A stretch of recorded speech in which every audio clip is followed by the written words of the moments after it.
Good evening my dear students. कैसे हैं आप लोग? आशा करता हूँ कि आप लोग बहुत अच्छे हुए होंगे और परीक्षा में बहुत ही बढ़िया लिख रहे होंगे। और आपको पता है 2 दिन एग्ज़ाम बीत चुका है और कल संस्कृत का एग्ज़ाम होने वाला है। तो आज का जो क्लास है आपका रिवीजन क्लास है, अंतिम रिवीजन है, कर लीजिए। पूरे चैप्टर से मैं एक मॉडल पेपर लेके आया हूँ जो आपके लिए बहुत महत्वपूर्ण होगा। तो कल के परीक्षा को बेटर बनाने के लिए आज का क्लास पूरा देखना पड़ेगा, बढ़िया से देखना पड़ेगा। तो चलिए फटाफट इस सेशन को शेयर कर लीजिए ताकि बाकी बच्चे भी आ जाएं और वे लोग भी इस महत्वपूर्ण क्लास का फायदा ले पाएँ। अभी प्रिया जुड़ गई, प्रिंस जुड़ गए और ओके खराब तुम्हारा गया। कैसे एग्जाम जा रहा है भाई लोग? बढ़िया जा रहा है, सबका बढ़िया जा रहा है। ओके प्रिंस 90+, बहुत बढ़िया प्रिंस। चलिए आप थोड़ा सा शेयर कर लीजिएगा और साउंड का कैसा है थोड़ा सा एक बार कमेंट कर लीजिएगा, ठीक है? चलिए आप लोग भी आंसर दे जाइएगा। सबसे पहला क्वेश्चन आपके सामने बहुत महत्वपूर्ण है कल के लिए। पाटलिपुत्र का बुद्ध काल में नाम क्या था? यानी भूतकाल में आपको बताना है पाटलिपुत्र का नाम क्या था, भूतकाल में बताना है। ये भूतकाल है, भूतकाल में बीते हुए काल में पाटलिपुत्र का नाम क्या था आपको बताना है। पटना, पाटलिग्राम, पाटलग्राम या भूतकाल में पटना का नाम पाटलिग्राम ही था। ऑप्शन आपका जो बी है ये राइट होगा, ठीक है? यहाँ बी आप कर लीजिएगा, ये बी है और ये सी है, थोड़ा सा तो डी आएगा। तो आपका बी ऑप्शन राइट होगा, पाटलिग्राम ही था पाटलिपुत्र का नाम, ठीक है? नेक्स्ट, और ये पूछता है क्वेश्चन अगला है, चंद्रगुप्त किस वंश का संस्थापक था? आपको बताना है चंद्रगुप्त किस वंश का संस्थापक था। ऑप्शन है मौर्य वंश, मुगल वंश, परमार वंश या कोई नहीं। क्या होगा? चंद्रगुप्त किस वंश का संस्थापक था? तो आप लोग भी कमेंट करते जाइए, बताते जाइए, ठीक है? तो याद रहे चंद्रगुप्त जो है यह मौर्य वंश का संस्थापक था। ऑप्शन ए आपका राइट है, चंद्रगुप्त मौर्य वंश का संस्थापक था। फटाफट हम लोग रिवीजन करेंगे, तेजी में थोड़ा चलेंगे। आप लोग कमेंट करते रहिए, देखते रहिए किनका सबसे ज्यादा कमेंट आ रहा है, ठीक है? अगला है, मिथिला का मंत्री कौन था?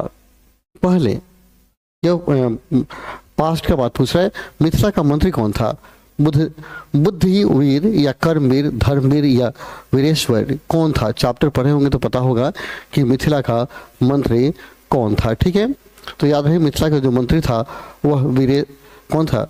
वीरेश्वर था। वीरेश्वर चैप्टर के अनुसार दिया है, मिथिला का मंत्री वीरेश्वर था। वीरेश्वर ऑप्शन डी आपका राइट है, वीरेश्वर, ठीक है? नेक्स्ट क्वेश्चन देखिएगा, आलस कथा, आलस कथा पाठ में किस दोष का वर्णन किया गया है? ये तो पाठ से ही पता चल रहा है, आलस कथा जो है इस पाठ में किस दोष का वर्णन किया गया है? अर्थ का, धर्म का, आलस का या कोई नहीं। तो 100 लोग जानते हैं कि आलस कथा पाठ में किस धर्म का वर्णन किया गया है, ठीक है? तो आलस कथा है तो आलस का ही वर्णन किया गया है, ठीक है? आलसी लोगों के बारे में लिखा गया है आलस कथा में, ठीक है? तो आपका ऑप्शन कौन हो गया? सी इज योर राइट आंसर। आलस कथा का ही वर्णन किया गया है, आलस का। अच्युत राय की रानी कौन थी? अच्युत राय की रानी कौन थी आपको बताना है। इंद्राणी, गंगा देवी, उर्वशी या तिरुमलंबा, कौन थे? अच्युत रानी की रानी कौन थी? बहुत इंपॉर्टेंट क्वेश्चन है, 12 परीक्षा में पूछता है कि अच्युत राय की रानी कौन थी। इंद्राणी, गंगा देवी या उर्वशी या तिरुमलंबा, कौन थी? आप फटाक से कमेंट कीजिए। आप लोग ऐसे कीजिए, 5 का ए, 6 का बी, 7 का सी, ऐसे 8 के डी, ऐसे कमेंट कीजिएगा, तब हमको बताने में मजा आएगा किसने कमेंट किया। ओके प्रिंस, प्रिंस प्रिया जो भी है, तो बोलिए अच्युत राय की रानी कौन थे? इंद्राणी, गंगा देवी, उर्वशी या तिरुमलंबा। तो आपका आंसर होगा तिरुमलंबा जो है यह अच्युत राय की रानी थी। ऑप्शन आपका डी राइट होगा, ठीक है? ऑप्शन डी आपका राइट होगा, ठीक है? नेक्स्ट देखते हैं अगला क्वेश्चन।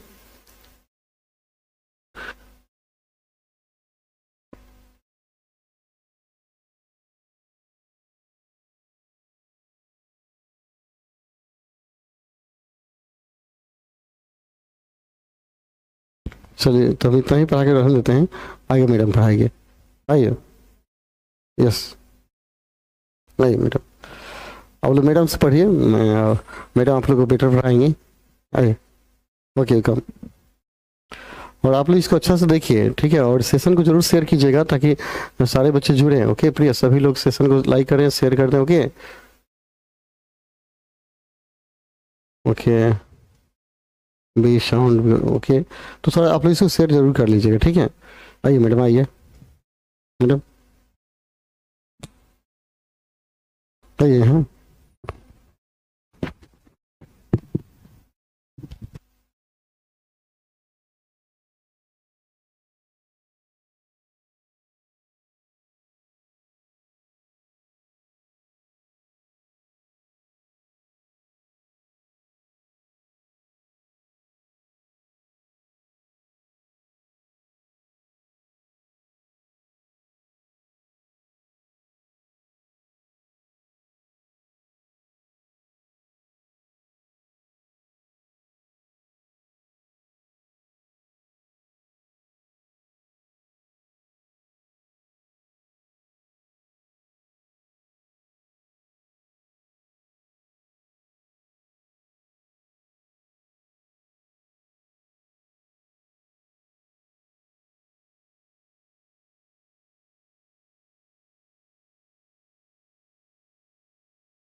Good evening students.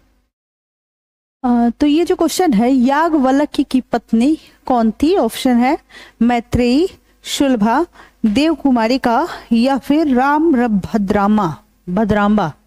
इसमें बताना है आपको याज्ञवल्क्य की पत्नी का क्या नाम था। तो इसका आंसर होगा ऑप्शन नंबर ए, मैत्रेयी। ठीक है, याज्ञवल्क्य की पत्नी जो थी वो मैत्रेयी थी। नेक्स्ट क्वेश्चन हम देखते हैं।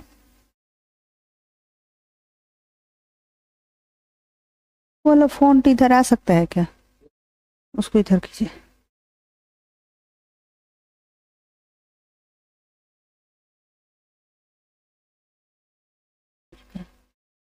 नेक्स्ट क्वेश्चन है आपका, शिक्षा संबंधी कितने संस्कार है? ये जो आपके बुक में जो चैप्टर है संस्कारों के बारे में, 16 संस्कार मतलब 16 संस्कारों के बारे में बताया गया है। तो उसी में यहाँ क्वेश्चन है कि शिक्षा संबंधी कितने संस्कार हैं? ऑप्शन है 2, 3, 5 या फिर 6। तो बताना है आपको कि इसमें कितने शिक्षा संबंधी संस्कार होते हैं। तो इसका आंसर होगा ऑप्शन नंबर सी। पहले आपने देखा होगा, सुना भी होगा, देखा तो नहीं होगा, कि जो बच्चे होते थे वो गुरुकुल में जाते थे पढ़ने के लिए। तो वहां पे जाते समय उनके केशों का अंत किया जाता था, है ना। कर्णवेध, कान को छेदने का भी संस्कार होता था, यज्ञोपवीत संस्कार होता था, जनेऊ धारण करवाया जाता। तो ये कई संस्कार होते थे जिनको मिलाकर शिक्षा संबंधी संस्कार कहे जाते थे। तो ये जो संस्कार होते थे इनकी संख्या 5 होती थी। अगला प्रश्न हम देखते हैं। अगला प्रश्न है, कर्मवीर ने कौन सा पद प्राप्त किया? ऑप्शन है लिपिक, लघु पद, कर्मचारी पद या फिर महत्तम पद। चलिए बताइए इसका आंसर बताइए, तब तक हम आपके कमेंट्स देखते हैं। बताइए इसका क्या होगा आंसर। कर्मवीर जो चैप्टर है आपके बुक में, संस्कृत की बुक में, उसमें पूछा जा रहा है कर्मवीर ने कौन सा पद प्राप्त किया? लिपिक का, लघु पद का, कर्मचारी का या फिर महत्तम पद का। तो इसका आंसर होगा ऑप्शन नंबर डी, महत्तम पद। कर्मवीर ने महत्तम पद जो था वो प्राप्त किया। अगला प्रश्न है, आर्य समाज की स्थापना कब हुई? आर्य समाज बताना है आपको। आर्य समाज जिसका संस्थापक कौन थे? अगर आपने पढ़ा होगा चैप्टर संस्कृत की किताब को तो आपको पता होना चाहिए कि आर्य समाज की स्थापना दयानंद सरस्वती ने की थी। तो यहाँ पूछा जा रहा है कि आर्य समाज की स्थापना कब हुई थी? 1985, 1875, 1705 या फिर 1930। आपको बताना है इसमें से कब आर्य समाज की स्थापना हुई थी। 1985, 1875, 1705 या फिर 1930। बताइए इसका क्या होगा इसका आंसर।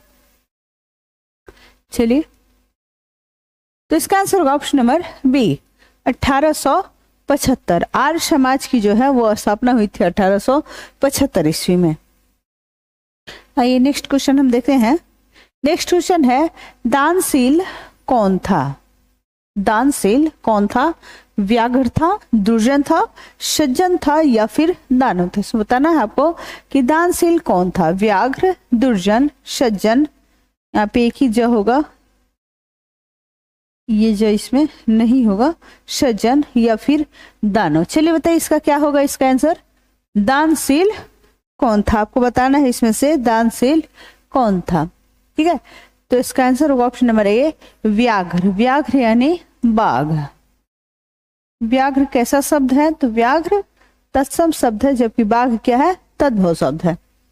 अगला प्रश्न हमारा, देवलोक का मार्ग किससे प्राप्त होता है, सत्य से, असत्य से, क्रोध से या फिर मोह से। देवलोक का मार्ग किससे प्राप्त होता है। ठीक है, आपको बताना है कि किस राह पर चलकर देवलोक की प्राप्ति हो सकती है। तो इसका आंसर क्या होगा, आंसर होगा सत्य, ऑप्शन नंबर ए। आइए अगला प्रश्न देखते हैं हम। अगला प्रश्न हमारा 12वां प्रश्न है, किसकी जय नहीं होती है। इसमें से बताना है आपको कि किसकी जय नहीं होती है, सत्य की, असत्य की, क्रोध की या फिर मोह की। आपको बताना है इनमें से किसकी जय नहीं होती। ठीक है, सत्य की, असत्य की, क्रोध की या फिर मोह की, है ना।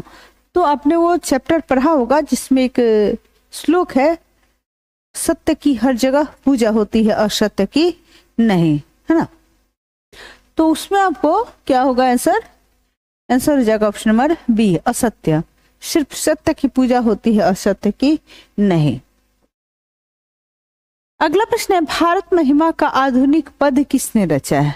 भारत महिमा का आधुनिक पद किसने रचा, कालिदास ने, नारद ने, अध्यक्ष ने या फिर नारायण पंडित ने।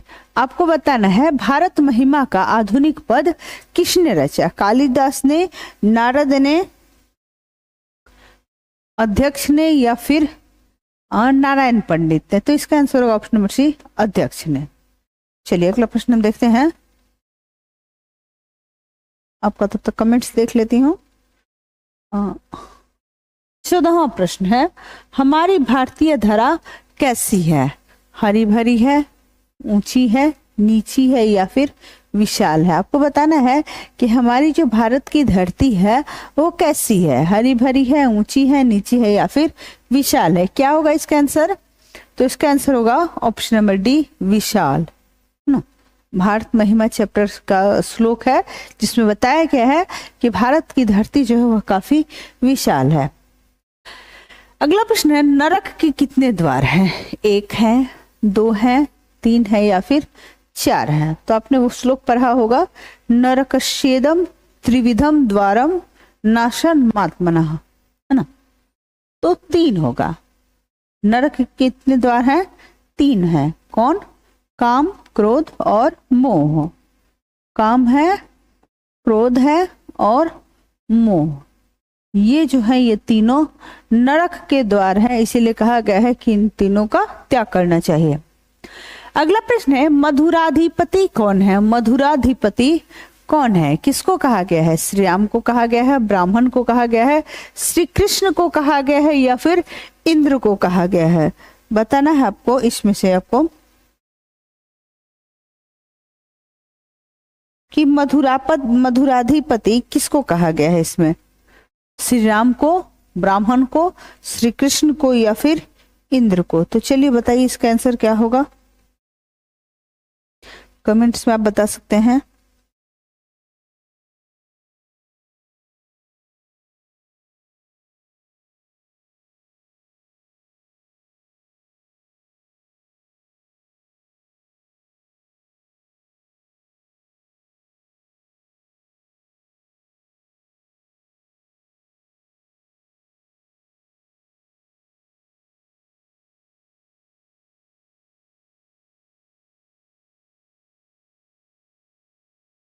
चलिए बताइए क्या होगा इसका आंसर।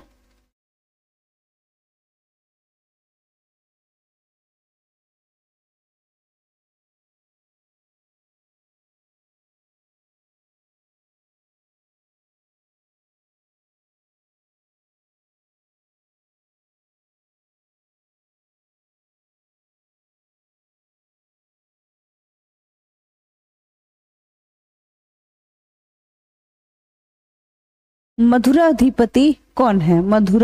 मथुराधिपति, देखिए मथुरा किसे कहा गया है? जहाँ पे कंस रहता था, है ना, कंस जहाँ पे रहता था उसको मथुरा कहा जाता था। तो कृष्ण ने कंस को हरा के मथुरा पे अधिकार कर लिया, इसीलिए कृष्ण को मथुराधिपति कहा जाता है। तो आंसर होगा ऑप्शन नंबर सी। अगला प्रश्न है, कुल की रक्षा किससे होती है? सत्य से, धर्म से, योग से या फिर आचरण से, है ना। कुल की रक्षा किससे होती है? तो आपने वो श्लोक पढ़ा होगा, सत्येन धर्मते रक्षतो धर्मे, यानी धर्म से सत्य से धर्म की रक्षा होती है, सत्य से नहीं। और मृजया रक्षते रूपम, स्नान करने से आपके रूप की रक्षा होती है, जबकि आपकी वृत्ति है, आपका जो आचरण है उससे आपके कुल की रक्षा होती है, आचरण से ही आपका व्यवहार निर्धारित होता है। तो यहाँ पे पूछा जा रहा है कि कुल की रक्षा किससे होती है? तो आंसर होगा आचरण से। अगला प्रश्न है आपका, सबसे उत्तम शांति क्या है? दया है, दान है, ज्ञान है या फिर क्षमा है? ठीक है, पूछा जा रहा है कि सबसे उत्तम शांति इसमें से क्या है? दया से प्राप्त होती है शांति, दान से प्राप्त होती है, ज्ञान से या फिर क्षमा से। ठीक है, तो शांति का उत्तम उपाय इसमें से पूछा जा रहा है। तो आंसर होगा ऑप्शन नंबर डी, क्षमा। कोई कितना भी क्रोधित हो, अगर वो किसी को क्षमा कर देता है तो उसको परम आनंद की प्राप्ति होती है, उसे शांति की प्राप्ति होती है।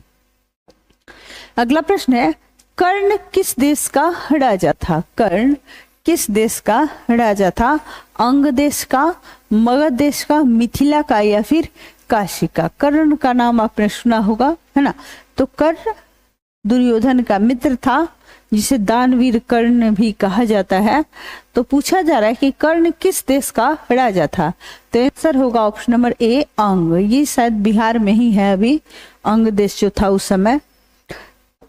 अगला प्रश्न है, भीखन टोला गांव कहाँ है? बिहार में है, बंगाल में है, पंजाब में है या फिर असम में है?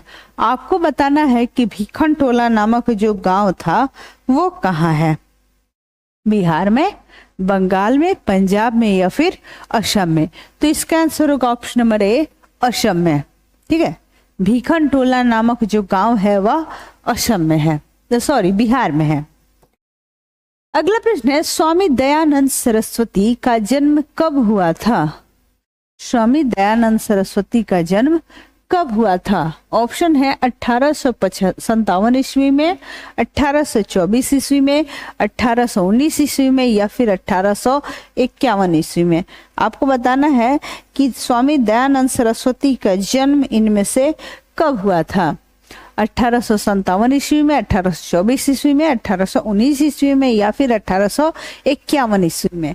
तो इसका आंसर होगा ऑप्शन नंबर बी, 1824 ईस्वी में। स्वामी दयानंद सरस्वती का जो जन्म है वह 1824 ईस्वी में हुआ था। अगला प्रश्न है, बचपन में स्वामी दयानंद सरस्वती किस नाम से जाने जाते हैं? यानी कहने का मतलब कि उनका मूल नाम क्या था? मूल शंकर, सिर्फ शंकर, शिव शंकर या फिर उमा शंकर? आपको बताना है इसमें से क्या नाम था उनका बचपन में स्वामी दयानंद सरस्वती का। ठीक है, तो इसका आंसर होगा ऑप्शन नंबर ए, मूल शंकर। उनका जो परिवार था उसमें शंकर भगवान को बहुत ज्यादा मान्यता दी जाती थी। इनके परिवार के लोग शंकर भगवान को ज्यादा मानते थे, इसीलिए इनका नाम रख दिया गया मूल शंकर। नेक्स्ट क्वेश्चन है, स्वामी दयानंद सरस्वती किस समाज के संस्थापक थे? आर्य समाज के संस्थापक थे, ब्रह्म समाज के संस्थापक थे, प्रार्थना समाज के संस्थापक थे या फिर धर्म समाज के संस्थापक थे? चलिए बताइए क्या होगा इसका आंसर? आर्य समाज के संस्थापक, है ना, ब्रह्म समाज के संस्थापक, प्रार्थना समाज के संस्थापक या फिर धर्म समाज के संस्थापक? तो इसका आंसर हो जाएगा option number A, Arya Samaj के संस्थापक। स्वामी दयानंद सरस्वती ने आर्य समाज की स्थापना की थी। अगला प्रश्न है, हितोपदेश के रचयिता कौन है? हितोपदेश के रचयिता कौन है? विष्णु शर्मा, नारायण पंडित, महर्षि वेदव्यास या फिर महर्षि वाल्मीकि? चलिए बताइए इसका क्या होगा आंसर? ऑप्शन नंबर ए है विष्णु शर्मा, नारायण पंडित, महर्षि वेदव्यास या फिर महर्षि वाल्मीकि? क्या होगा इसका आंसर? कमेंट्स में बताइए आप लोग।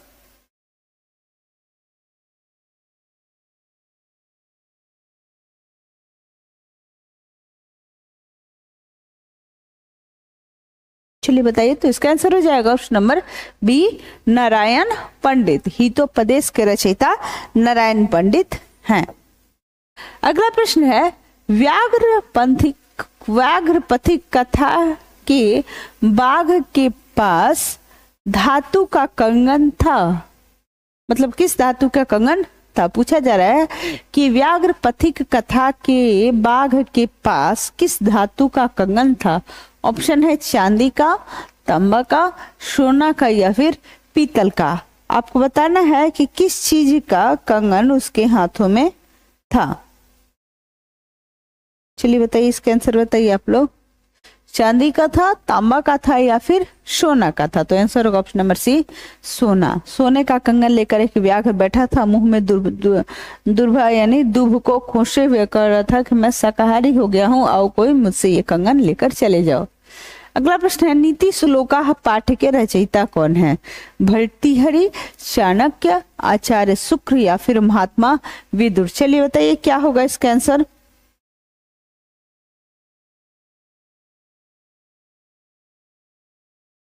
महात्मा विदुर। नीति श्लोका जो था, जो रचना है वो विदुर नीति से ली गई है, जिसके रचयिता है महर्षि विदुर या महात्मा विदुर ने कहा जाता है।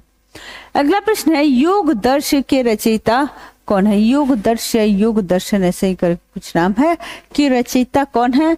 पिंगल, चरक, वाराह मिहिर या फिर पतंजलि? चलिए बताना है आपको कि योग दर्शन के रचयिता इनमें से कौन है? महर्षि पिंगल, चरक, वाराह मिहिर या फिर पतंजलि? तो इसका आंसर होगा ऑप्शन नंबर डी, महर्षि पतंजलि। अगला प्रश्न है, निम्नलिखित में विष्णु का पर्यायवाची कौन है? इसमें विष्णु का पर्यायवाची कौन है? आशुतोष, शंकर, महादेव या फिर अच्युत? यहाँ पे क्या पूछा जा रहा है? भगवान विष्णु का पर्यायवाची शब्द पूछा जा रहा है कि इसमें से कौन सा उनका पर्यायवाची शब्द है? तो आंसर होगा ऑप्शन नंबर डी, अच्युत, है ना। चलिए अगला प्रश्न हम देखते हैं। अगला प्रश्न है, देवव्रत का दूसरा नाम क्या था? देवव्रत का दूसरा नाम क्या था? भीष्म, कृष्ण, अर्जुन या फिर राम? आपको बताना है देवव्रत का दूसरा नाम क्या था। चलिए बताइए कमेंट्स में।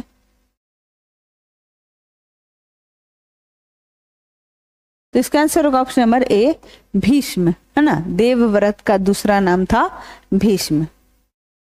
अगला प्रश्न है, प्रियम भारतम पाठ के आधार पर हमारा सबसे प्रिय क्या है? क्या है जो हमें सबसे प्रिय होना चाहिए? भारत, नेपाल, अमेरिका या फिर नॉर्वे?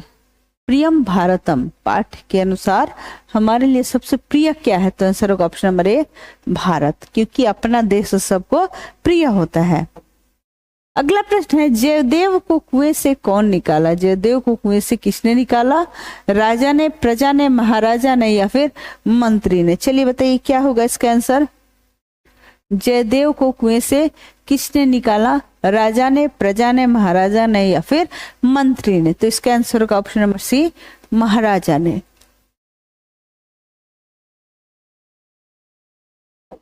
अगला प्रश्न है, वृक्षात पत्राणि पतंती, है ना। कहने का अर्थ हुआ कि वृक्ष से पत्ते गिरते हैं, ठीक है। तो पूछा जा रहा है किस्म से वाक्य में वृक्षात में कौन सी विभक्ति है? तो बताना है इसमें कौन सी विभक्ति। तो आपने कारक चिन्ह के बारे में हिंदी में भी पढ़ा होगा। कर्ता ने कर्म को करण से संप्रदान के लिए अपादान से, ठीक है। तो करण का से यानी लगाव और अपादान का से यानी अलगाव। तो यहाँ पूछा जा रहा है कि वृक्षात पत्राणि पतंती, वृक्ष से पत्ते गिरते हैं। तो कौन सा को विभक्ति है इसमें? तो आंसर हो जाएगा ऑप्शन नंबर सी, षष्ठी विभक्ति, है ना। जैसे पता है ना, कर्ता ने कर्म को करण से संप्रदान के लिए अपादान से कर्ता ने कर्म को करण संप्रदान के लिए अपादान से, पंचमी विभक्ति है, बोलने में कंफ्यूजन हो गया ना, पंचमी ही होगा, ये नहीं होगा, ठीक है, ये सही होगा पंचमी। कर्ता ने कर्म को करण से संप्रदान के लिए अपादान से, तो करण का से का मतलब साथ में होना और अपादान का से मतलब अलग होना, तो यहाँ वृक्ष से पत्ते जो हैं वो अलग हो रहे हैं। अगला प्रश्न है भू प्लस कत्वा से कौन सा शब्द बनेगा, बताइए कौन सा शब्द बनेगा, भूतवा, भूयः, भूत्वा या भुवः, बताइए कौन सा शब्द बनेगा, भू प्लस कत्वा से कौन सा शब्द बनेगा,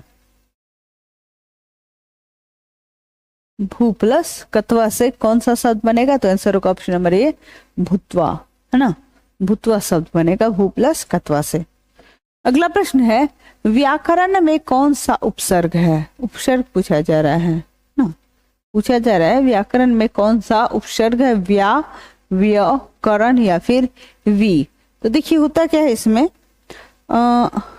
आपने कभी अगर संधि बनाई होगी, ठीक है, तो उसमें आपने देखा होगा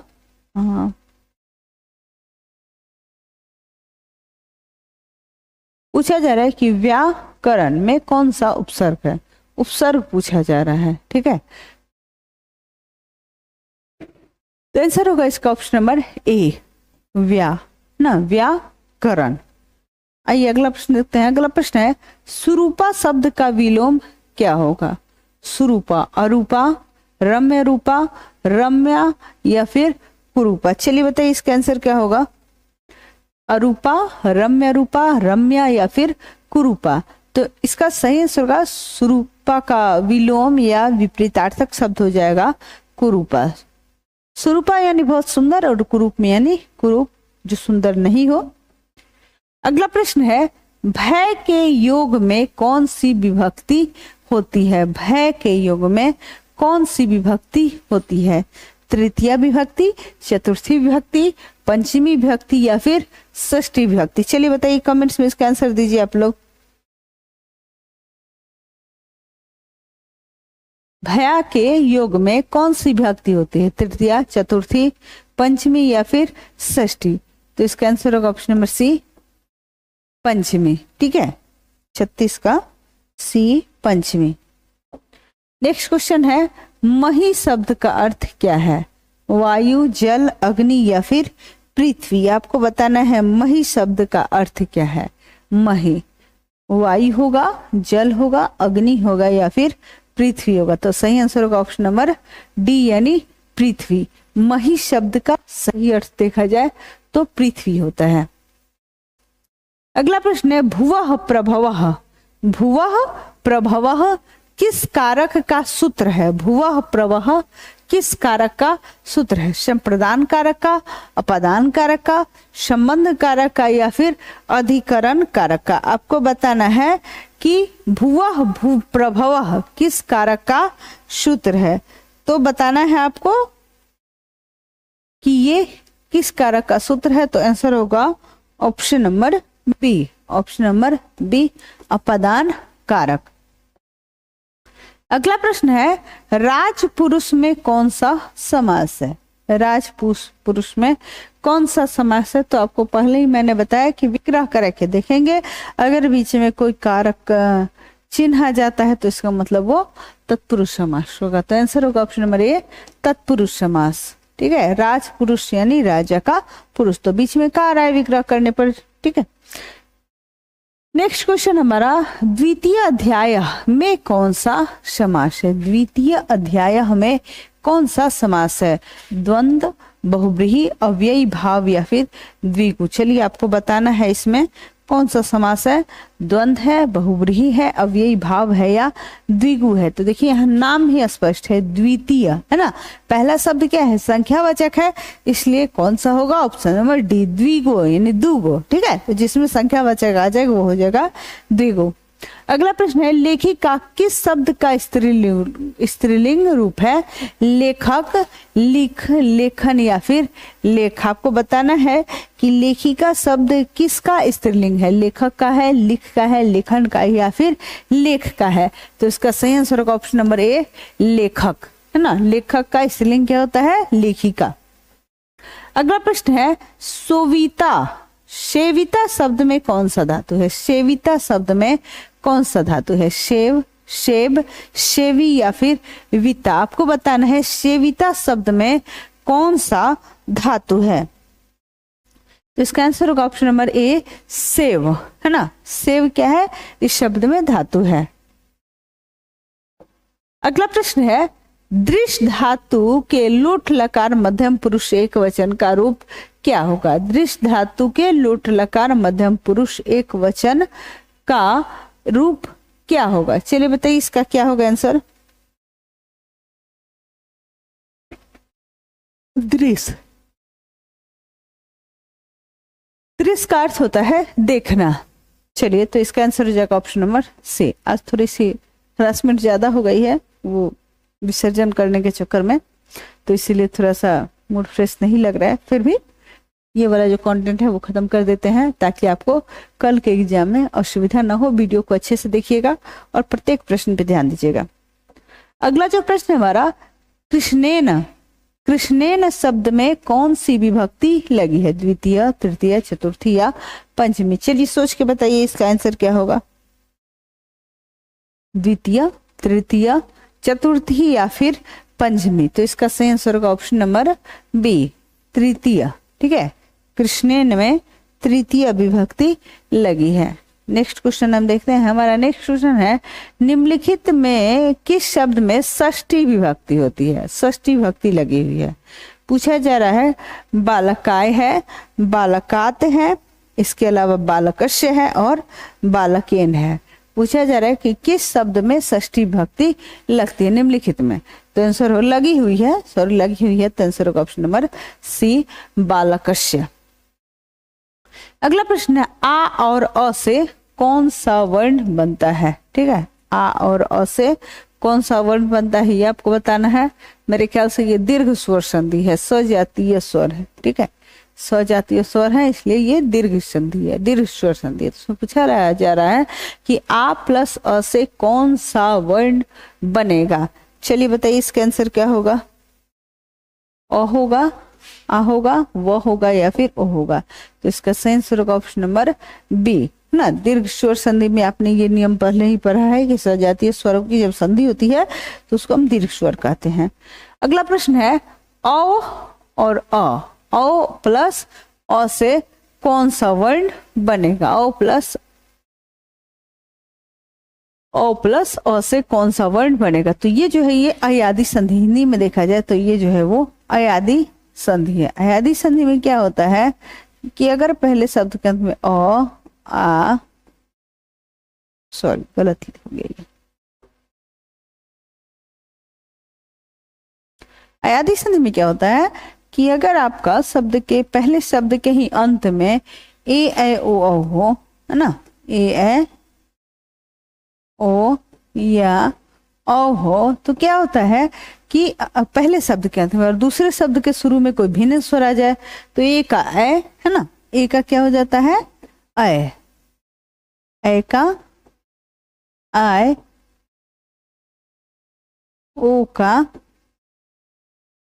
औ और औ का आओ हो जाता है। तो यहाँ पूछा जा रहा है कि औ और अ से कौन सा शब्द बनेगा, है ना। तो आपका क्या हो जाएगा आंसर इसका? ओ से है, तो ओ से पूछा जा रहा है तो ओ से क्या हो जाएगा औ, है ना, ये वाला ओ से क्या बनेगा औ। अगर यही औ रहता, सॉरी औ दिया हुआ है, यहाँ पे थोड़ा सा लाइट पड़ जा रहा है ज्यादा, यहाँ पे चूंकि औ दिया है मैंने इसको देखा नहीं, तो ये वाला आंसर नहीं होगा आपका, ऑप्शन नंबर बी सही होगा आओ। आओ ये अयादी स्वर संधि है। अगला प्रश्न है एकैक का सही संधि विच्छेद क्या होगा? एक जोड़ एक, एका जोड़ एक, एक जोड़ एका या फिर एका जोड़ एका? तो इसका सही आंसर होगा ऑप्शन नंबर ए, एक जोड़ एक बराबर एकैक। ठीक है, अगला प्रश्न है हमारा इति जोड़ आदि का सही संधि रूप क्या होगा? इति जोड़ आदि का सही संधि रूप क्या होगा? ऑप्शन है इतिदि, इत्यादि, इति आदि या फिर इत्यादि इत्यादि। तो क्या होगा इति प्लस आदि का सही संधि विच्छेद, तो इसका हो जाएगा option number B, option number B इत्यादि। इति और आदि मिलकर क्या बनाते हैं, इत्यादि। ठीक है, ऑप्शन नंबर बी इसका सही होगा। नेक्स्ट क्वेश्चन है अपादान कारक में कौन सी विभक्ति होती है। अपादान तो आप हाथ से जोड़ लीजिएगा, कर्ता ने कर्म को करण से।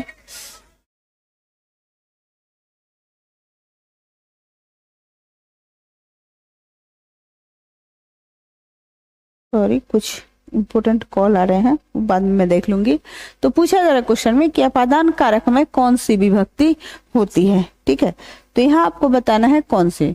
तो आप ऐसे हाथ पे भी जोड़ लीजिएगा, कर्ता ने कर्म को करण से संप्रदान के लिए अपादान से, है ना, पांचवी विभक्ति। तो इसका आंसर क्या हो जाएगा, ऑप्शन नंबर सी पंचमी विभक्ति। कारक चिन्ह आप जरूर याद रखिएगा। ठीक है, तो अपादान कारक में पूछा जाए कौन सी विभक्ति होती है, तो आंसर होगा पंचमी। नेक्स्ट क्वेश्चन है लंबम उदर उदरम यश असौ। लंबम उदरम यश असौ का समस्त पद क्या होगा। लंबादरः, लंबोदरे, लंबोदरः या फिर लंबोदरो। बताइए, कहने का मतलब कि जिसका उदर लंबा हो उसके लिए हम एक शब्द कौन सा प्रयोग करते हैं। ठीक है, उदर लंबा हो, जिसका पेट लंबा हो, उसके लिए हम एक शब्द कौन सा प्रयुक्त करते हैं। तो आंसर होगा ऑप्शन नंबर सी लंबोदर। जिसे हम गणेश जी को कहते हैं ना लंबोदर, तो वही लंबोदर है। अगला प्रश्न है षष्ठी से सूत्र का उदाहरण है। षष्ठी से सूत्र का उदाहरण में से कौन सा है।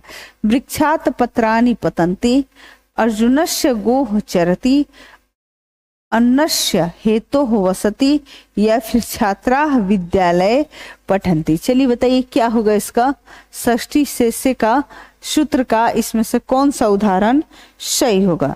तो चलिए क्या होगा इसका आंसर बताइए। देखिए इसका आंसर होगा अर्जुनस्य गोः चरति। अर्जुनस्य,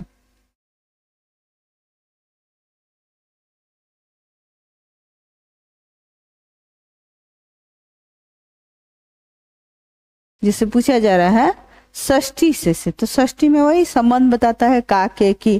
तो यहाँ पे जैसे आप देख रहे हैं इसका हिंदी क्या होगा, अर्जुनस्य गोः चरति। कहने का मतलब कि अर्जुन की गाय चर रही है, चरती हैं। तो का के की संबंध बता रहा है ना, तो ये कौन सा है षष्ठी से। तो सही आंसर होगा ऑप्शन नंबर बी। अगला प्रश्न है कर्ता कारक में कौन सी विभक्ति होती है। बताइए कर्ता कारक में इसमें से कौन सी विभक्ति होती है। तो जब भी हम कारक चिन्ह याद करते हैं तो सबसे पहले हम कर्ता कारक ही लेते हैं। तो आंसर होगा ऑप्शन नंबर ए प्रथमा। याद किया है ना, कर्ता ने कर्म को करण से संप्रदान के लिए अपादान से संबंध का के की अधिकरण में पर संबोधन हे अरे अहो अजी। तो आंसर होगा इसका ऑप्शन नंबर ए प्रथमा। अगला प्रश्न है रामेण वानेन हतो बाली है।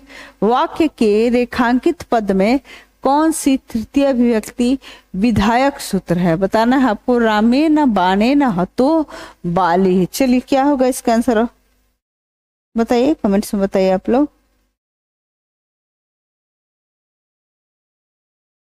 क्या होगा।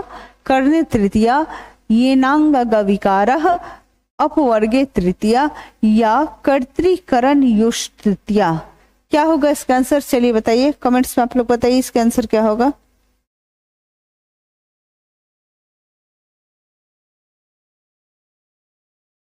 नहीं बता सकते हैं। क्वेश्चन नंबर है 54। बताइए क्या होगा इसका आंसर। करणे तृतीया, येनांगं विकारः, अपवर्गे तृतीया या फिर कर्तृकरण योष तृतीया। तो इसका आंसर होगा ऑप्शन नंबर डी कर्तृकरण योष तृतीया। ठीक है, अगला प्रश्न है प्रमोदः। प्रमोदः यहाँ पूछा जा रहा है डैश विभेति। ऑप्शन है चौरम, चौरेन, चौरात, चौरनश, चौरस्य। चलिए बताइए क्या होगा इसका आंसर। चौरम, चौड़ेन, चौरात या फिर चौरस्य। तो देखिए प्रमोद पूछा जा रहा है तो आंसर होगा चौरात, है ना। चौरात विभेति। चलिए अगला प्रश्न देखते हैं हम। अगला प्रश्न हमारा, दृश्य धातु के लोट लकार प्रथम पुरुष एक वचन का रूप कौन सा है? इसमें ऑप्शन है पश्यतु, पश्य, द्रक्ष्यति या फिर अपश्यत। बताइए इसका क्या होगा आंसर। क्वेश्चन नंबर है 59। क्या होगा इसका आंसर? सॉरी 59 नहीं 56 है। क्या होगा इसका आंसर? दृश्य धातु के लोट लकार प्रथम पुरुष एक वचन का रूप कौन सा है? तो इसका आंसर होगा ऑप्शन नंबर ए पश्यतु, है ना। नेक्स्ट क्वेश्चन हम देखते हैं। नेक्स्ट क्वेश्चन हमारा 57, पश्यामि किस लकार का रूप है? लट लकार, लिट लकार, लोट लकार या फिर लंग लकार। चलिए आप बताइए इसका क्या होगा इसका आंसर। पश्यामि किस लकार का रूप है? तो आंसर होगा ऑप्शन नंबर ए लट लकार, है ना। तीनों कई होते हैं, लट लकार, लोट लकार, लिंग लकार। आइए अगला प्रश्न देखते हैं। अगला प्रश्न है, प्रत्याहार में कौन सा उपसर्ग है? लट, लिट, प्रति या फिर परि। चलिए बताइए प्रत्याहार में कौन सा उपसर्ग लगा हुआ है? क्या होगा इसका आंसर? इसका आंसर होगा ऑप्शन नंबर सी प्रति, है ना। प्रत्याहार में जो उपसर्ग है वह है प्रति, है ना। प्रति प्लस हार मिलकर ये शब्द बना है। अगला प्रश्न है, नी उपसर्ग से कौन सा शब्द नहीं बनेगा? निवेदन, नियम, निवास या फिर निष्काम। बताइए कौन सा नहीं बनेगा इसमें से। नी उपसर्ग से कौन सा शब्द नहीं बनेगा? तो आंसर होगा ऑप्शन नंबर डी निष्काम, है ना। अगला प्रश्न है, तरुणी में कौन सा स्त्री प्रत्यय है? तरुणी में डीप, रिंग, डिन या फिर टी। बताना है तरुणी में कौन सा स्त्री प्रत्यय है। चलिए इसका कमेंट्स में आप लोग आंसर दीजिए, क्या होगा इसका आंसर। तरुणी में कौन सा स्त्री प्रत्यय है? तो आंसर होगा इसका ऑप्शन नंबर ए डीप, ठीक है। तो चलिए इसी के साथ आज का वीडियो यहीं पे समाप्त होता है। मिलते हैं मेरे अगले वीडियो में। वीडियो देखने के लिए आप सभी का बहुत बहुत धन्यवाद और एग्जाम की तैयारी अच्छे से कीजिए। मिलते हैं अगले वीडियो में, तब तक जय हिंद।